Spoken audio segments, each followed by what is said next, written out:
அண்மை செய்தி. தேனி மாவட்ட ஆட்சியர் அலுவலகம் முன்பு மார்க்சிஸ்ட் கம்யூனிஸ்ட் கட்சியினர் போலீசாரிடையே தள்ளுமுள்ளானது ஏற்பட்டிருக்கிறது. மேலும் விவரங்களோடு இணைகிறார் செய்தியாளர் பாலாஜி. வணக்கம் பாலாஜி, விவரங்கள். சுபா, தேனி அருகே உள்ள சின்னனூர் பகுதியில் அரசு புறம்போக்கு நிலம் இருக்கு. இந்த அரசு புறம்போக்கு நிலத்தை வீடுகள் இல்லாத, நிலம் இல்லாத பட்டியலின சமூக மக்களுக்கு வழங்க வேண்டும் என தமிழக அரசு அண்மையில உத்தரவு பிறப்பித்தது.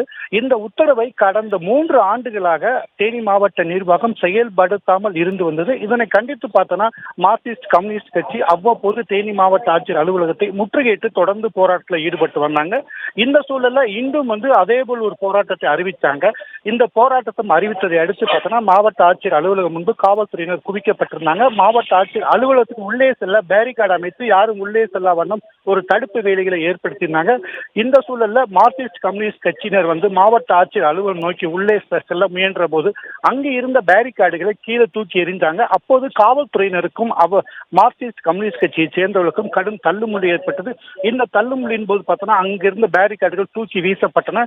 இதுல ஒரு சில காவல்துறையினருக்கும் ஒரு சில பொதுமக்களும் சிறிதளவு காயம் ஏற்பட்டது. இதனால இந்த இடத்துல ஒரு பதட்டமான சூழல் நிலவி வருகிறது.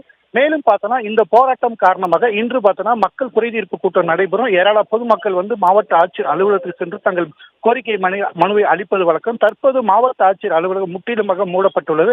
இதனால மனு கொடுக்கிறவர்கள் கடுமையா பாதிக்கப்பட்டிருக்காங்க. தொடர்ந்து போராட்டம் நடந்து வருகிறது. சுபா.